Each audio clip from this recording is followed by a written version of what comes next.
Salut à tous. Il y a quelques années, les smartphones pas chers à moins de 200 € n'étaient guère recommandés. Ce n'est plus le cas aujourd'hui. Les marques chinoises, en particulier Xiaomi, sont entrées sur le marché occidental, faisant baisser les prix et les fonctionnalités des téléphones portables. Il n'est même plus nécessaire de passer la case import sur un site plus ou moins fiable. Tous ces petits gens peuvent être utilisés officiellement dans notre région. Compte tenu du prix, il ne faut pas s'attendre à des miracles dans la conception, mais Xiaomi en a fait une copie soignée, un appareil beau et bien fait. On a même droit à la certification IP53, anti-éclaboussure et anti-poussière, ce qui est très rare à ce niveau de prix. L'écran AMOLED est encore plus surprenant, car il est de bonne facture, a une luminosité élevée et une chromaticité correcte. Nous nous félicitons également de l'apparition des haut-parleurs stéréo. Cependant, en ce qui concerne les photos, les choses ne sont pas si impressionnantes. Le capteur principal fait du bon travail, mais il est difficile pour les autres capteurs de démontrer leur utilité. Cette variante de Realme 7 se démarque de la concurrence, avec un tableau technique intéressant, et un prix toujours très abordable. À ce prix, il n'y a pas de miracle. Nous avons constaté qu'une apparence est bien sûr basique, mais relativement élégante. Plus important encore, les matériaux sont de haute qualité, en particulier le fond de panier en plastique. L'appareil est généralement confortable à utiliser, mais son épaisseur et son capteur d'empreinte digitale légèrement plus élevé peuvent être un problème pour les petites mains.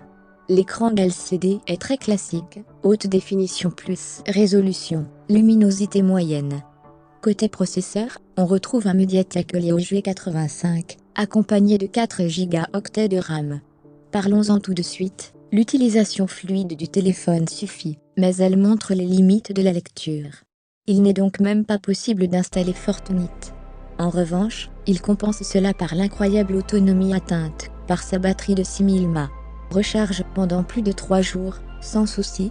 En contrepartie, malgré une recharge rapide, il faut tout de même 2h40 pour faire le plein.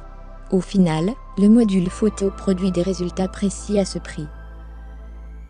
Très active récemment, Poco revient sur le M3, ce dernier privilégiant principalement l'autonomie, avec une batterie de 6000 mAh. Pas de miracle, s'adapter à une machine aussi exceptionnellement grande et exceptionnellement épaisse. De plus, cela peut causer des problèmes aux petites mains. Le design lui-même est assez classique, à l'exception d'un grand rectangle noir.